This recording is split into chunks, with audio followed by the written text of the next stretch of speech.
More logo reviews today. My name is Andre Leroux. Let's begin. First up today is a promising logo with a coffee cannon. A few problems here. The first one is contrast, or the lack of contrast. Look at this. Down here we have 4 different shades of brown inside a small area, all of them dark browns. That's just not enough contrast. It's difficult to see what's going on in that area, especially if the logo is seen at a smaller scale. Moving on to this explosion, it's a little weird. It's like an explosion behind the cannon. Surely you want those flames coming out of the barrel, like that. And then there is the circle versus the oval. I think you need one or the other, not both. They don't work well together here. Oval shadows are generally a bad idea. It kind of works here, but I think the design is already better if you just delete both. Next up, a burger rocket logo. Some issues with the composition, but not a bad design. The main problem here is the angry face. Yes, there is an angry face. If you give this logo to a kid in a restaurant, this will happen. Heck, if you give it to me in a restaurant, this will happen. People enjoy finding faces. I think the Pepsi logo is a disaster, but at least they gave it a smile. It's a positive message. This burger could use a smile. And again with the oval shadow. Interesting shadow, good. No shadow, also good. Oval shadow, boring. Next we have it's a cactus coming out of a toilet. Many mistakes, but we are going to skip all of them, because I cannot imagine a company on the planet that would want this theme in their logo. And he has red eyes and a hood and money bags. So this is a drug-addicted bank robber cactus in a toilet. I don't know what else to say. It's not sellable. And we have the oval shadow again, honestly. Next logo, no oval shadow, thank goodness. This is promising. The wings are quite good. Not the top parts though, that needs some attention. I like the idea of the tiger face, but this face at the moment is still a long way off from a tiger face. It might as well be a house cat or a cheetah. If we have to guess what animal it is, that will usually get the logo declined on LogoGround. And the symmetry isn't perfect.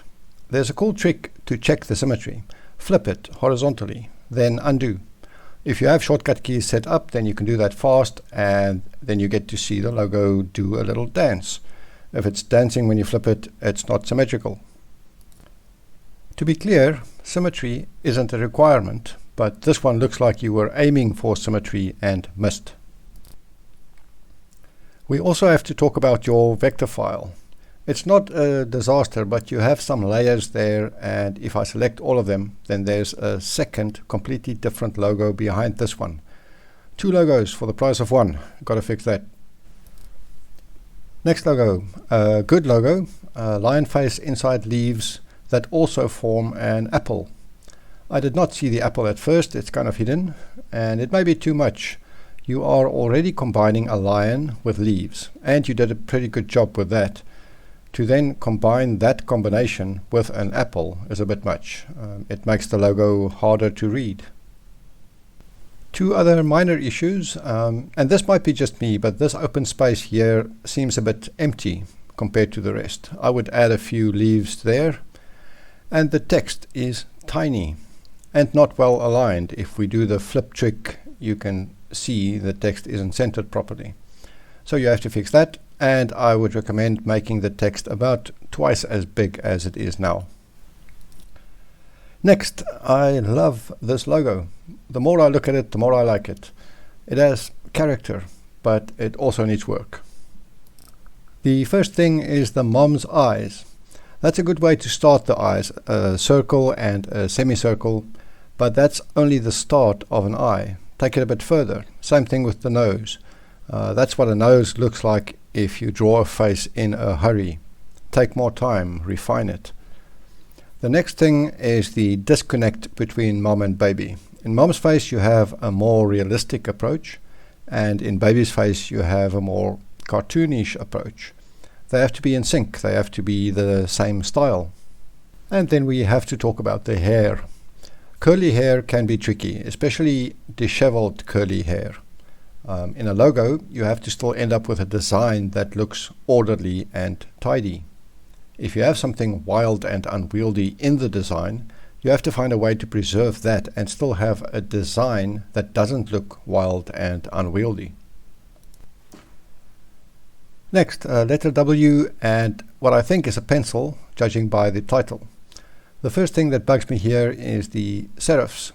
Serifs are these pointy bits at the end of letters. It's cool that you made custom serifs for your letter W, but this one in the center is too stretched. I would make these angles consistent. And if you have a pencil in a design, make it a sharp pencil. A blunt pencil is much too negative. About your description, it's not descriptive. It reads, "The draw well symbolizes heritage and authenticity, which means something that has been consistently maintained since it was founded." That isn't very accurate or descriptive or even relevant. Don't try so hard with your descriptions. Just tell us about your logo. Tell us what it is. Just that. Your logo will rank much better on Google and on LogoGround if you just describe what it is. Next up is a giraffe butterfly logo. This is good. Well, the top half is. The bottom half not so much. The problem here is fairly technical. It has to do with rhythm and harmony, which are difficult concepts in logo design. In music, it is easy to spot. If an instrument is out of tune or out of sync, then it sounds bad. We can hear that there is a problem, even if we can't explain why. The same thing here in this logo. There is beautiful rhythm and harmony here, and then it goes away. It may be that you have these elegant swirling loops up here, and then these tiny, tight loops here to form the nostrils. You were making music, but then you forced the music into a giraffe's nose shape. I would forget about the giraffe idea. If you combine two things, they have to really flow into each other harmoniously. But you don't need that. You have a promising butterfly here. That's enough. Work on that. Next logo, letter N logo. I thought this was a BN, but this shape is intended as a flask.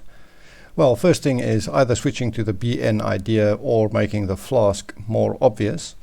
And then you need much more attention to detail. This is sloppy.